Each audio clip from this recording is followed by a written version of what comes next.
Few in the world can comprehend the teaching without words, or understand the value of non-action. Laozi. It's not certain if he was real, but if he was, he likely lived a long time ago, like around 5th or 6th century BC. That would mean he lived around the same time as Confucius. Anyway, there's this wise guy from China named Laozi. He wrote this really important book called the Tao Te Ching, which is like the main book of Taoism, a Chinese philosophy. One cool idea from Taoism is called Wu Wei. It's a bit tricky to explain, but it's like doing things without trying too hard, or even doing stuff by not doing stuff. In simpler terms, Wu Wei is like when things just flow smoothly, similar to how athletes get in the zone. When athletes are in the zone, they do what they need to without struggling, and it feels like they're effortlessly moving through time and space. There's no stress, no overthinking, everything just goes naturally. To introduce you to the wonderful ideas of Taoism, let me tell you about the philosophy of flow. The Tao Te Ching is a really old book with a lot of mysteries. We're not even sure when it was written, and some people argue about who wrote it, but one thing we do know, this book has had a big impact on people for a long time. Did you know that besides the Bible, the Tao Te Ching is one of the most translated books in the world? Taoist philosophy is all about living in harmony with something called the Tao, or the Way. But what exactly is a Tao? Well, that's a tough question. In fact, it's kind of impossible to fully explain. Our understanding of the Tao is limited by what we can perceive. We can't really say for sure what the Tao really is or what it's like because it's a bit of a mystery. Laozi, the ancient philosopher, even said that the Tao we talk about is the real Tao. That's why the famous beginning of the Tao Te Ching says, the Tao that can be described is not the eternal Tao. The name that can be spoken is not the eternal name. What's known about the Tao? Well, according to the Taoist thinkers, they keep saying that the real Tao is this huge force that's way beyond what we can understand and can't be seen or felt. Even though we can't fully understand a Tao, the idea is to live in line with it, which sounds a lot like how Stoics view nature.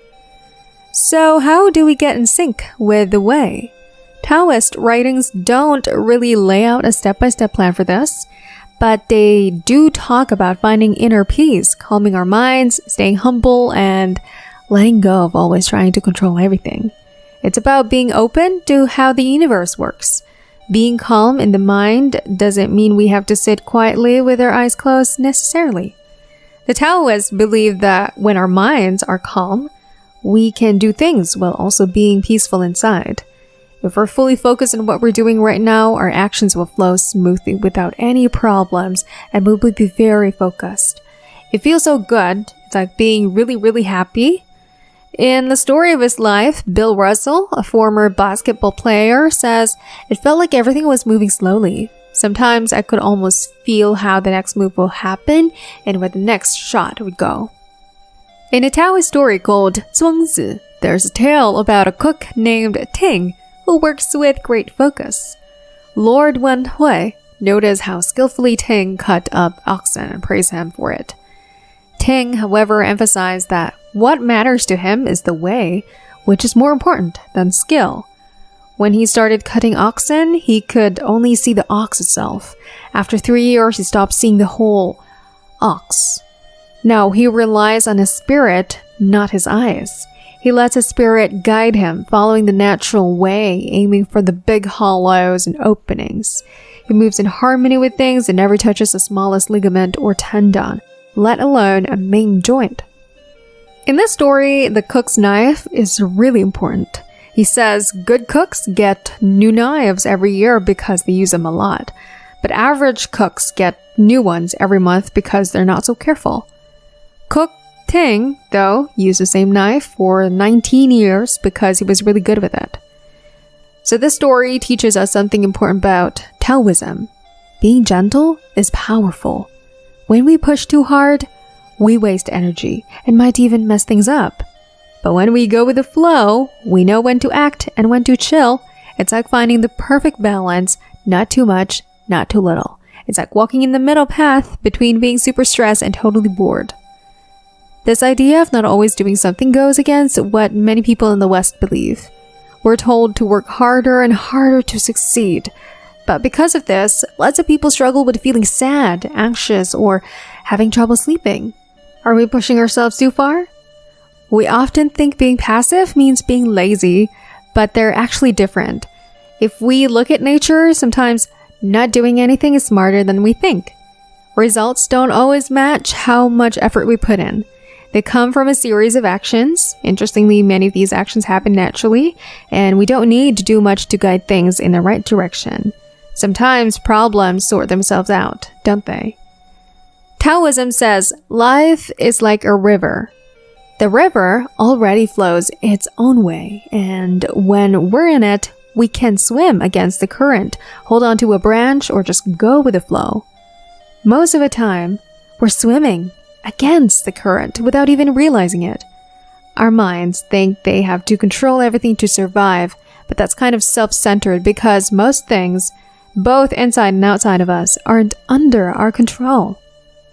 Let's think about it.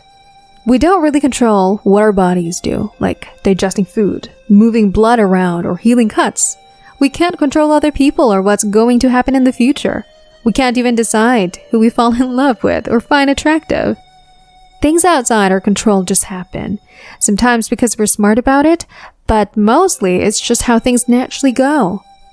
When we go with the flow, we're going along with this natural way. It's like taking the easiest path and letting nature do its thing, instead of trying to fight against it. So, Taoism teaches us to go with the flow instead of trying to control everything, which never really works out anyway. Another thing about the flow is the water itself. Taoism sees water as a symbol of being gentle and humble, which are important qualities. There's a saying from the Tao Te Ching that goes, "The best way is like water, helping everyone without trying to be better than them. It goes to the places people don't want to be, and that's why it's like the Tao." Water might seem soft, but it can wear down even the toughest rocks. It doesn't have any goals or plans, but it still supports life wherever it goes. It's like a powerful force that doesn't need to prove anything. Water might be soft, but it's the best at overcoming hard things because nothing can beat it. If you've ever been really focused on something, you know that feeling when you're not worried about what's going to happen next.